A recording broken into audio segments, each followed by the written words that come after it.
Bismillahirrahmanirrahim. Assalamualaikum warahmatullahi wabarakatuh. Selamat datang di channel Andi Matalata Channel.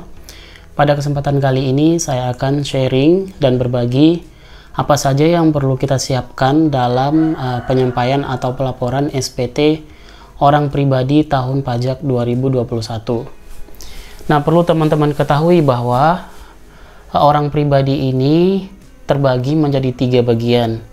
Yang pertama adalah orang pribadi yang menjalankan usaha, yang kedua adalah orang pribadi yang menjalankan pekerjaan bebas, dan orang pribadi yang bekerja sebagai pegawai swasta maupun sebagai pegawai negeri. Nah, maka pada saat penyampaian pelaporan SPT orang pribadi tahun 2021, bukti potong oleh ketiga kriteria orang pribadi ini berbeda-beda.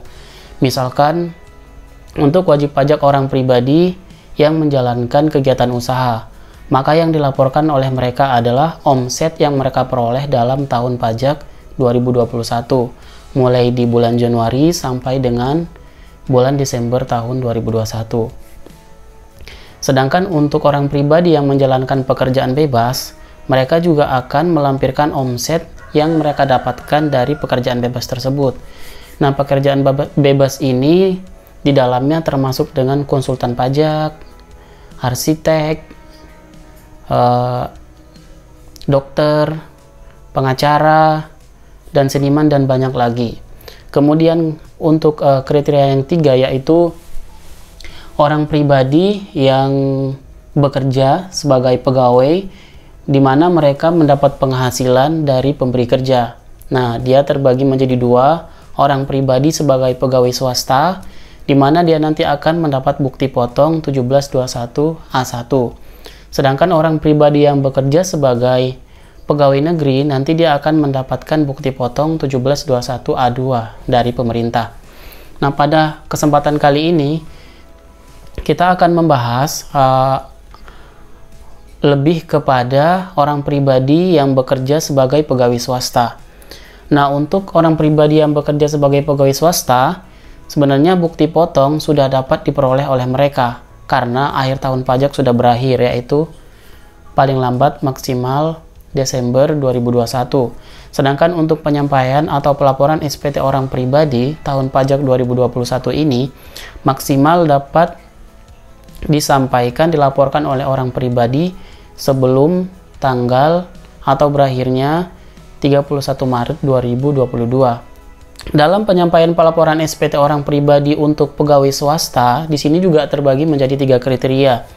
Ada orang pribadi yang penghasilannya di bawah atau sampai dengan 60 juta rupiah. Yang kedua, ada juga orang pribadi yang penghasilannya di atas 60 juta rupiah.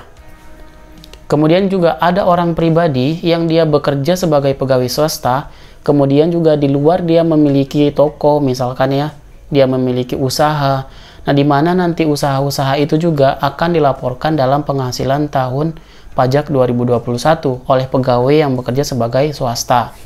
Namun pada kasus ini saya akan membahas kepada orang pribadi sebagai pegawai swasta yang hanya memiliki penghasilan dari satu sumber.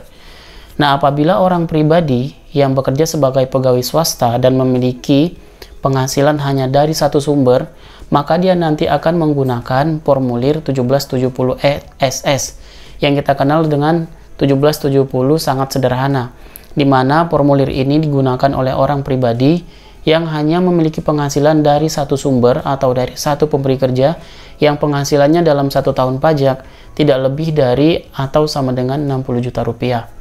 Sedangkan untuk orang pribadi yang memiliki penghasilan dari satu atau lebih dari pemberi kerja dan penghasilannya lebih atau di atas 60 juta dalam 1 tahun, maka dia wajib menggunakan formulir 1770S, yaitu 1770 sederhana.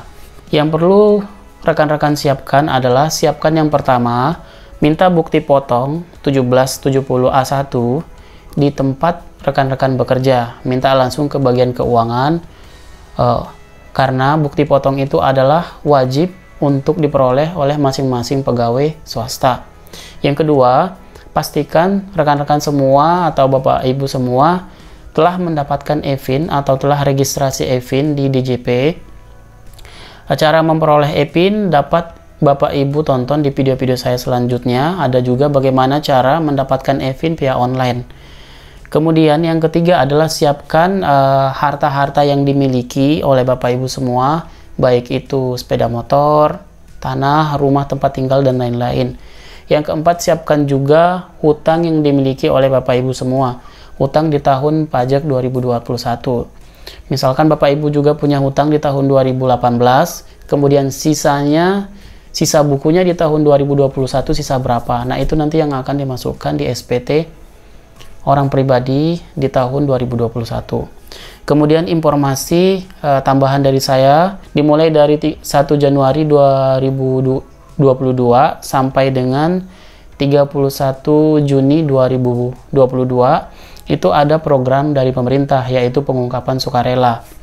Nah, apabila memang Ibu punya harta yang belum dilaporkan dari tahun 2016 sampai tahun 2020 di SPT orang pribadi atau di SPT Bapak Ibu semua, Bapak Ibu dapat mengikuti program ini apabila hartanya memang signifikan gitu, jumlahnya besar, nilai perolehnya besar, Bapak Ibu dapat mengikuti program ini. Banyak juga teman-teman yang bilang bahwa program ini adalah Tax Amnesty Jilid 2, tapi berbeda ya, karena ini pengungkapan sukarela.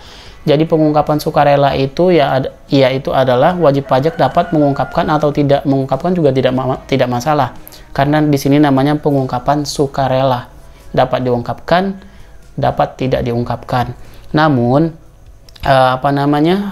insentif nanti atau kelebihan yang dapat kita dapatkan sebagai wajib pajak yang ikut program ini, apabila di tahun 2016 sampai dengan 2020 kita ada temuan data-data yang belum kita laporkan ke kantor pajak, maka atas temuan tersebut kita tidak akan dilakukan pemeriksaan oleh KPP karena kita telah mengikuti program pengungkapan sukarela itu.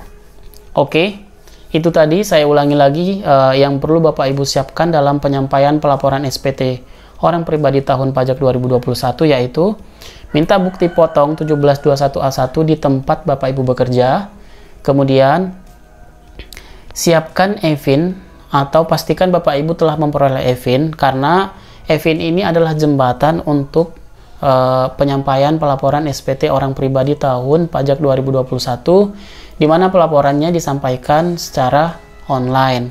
Kalau Bapak Ibu belum memiliki EVIN, Bapak Ibu nanti bisa tonton tutorial yang lainnya bagaimana cara memperoleh EVIN secara online. Yang ketiga, siapkan daftar harta yang dimiliki di tahun pajak 2021. Yang keempat, siapkan juga daftar hutang yang dimiliki atau sisanya di tahun 2021. Sekian informasi dari saya, kurang dan lebihnya saya mohon maaf. Wassalamualaikum warahmatullahi wabarakatuh. Bye-bye.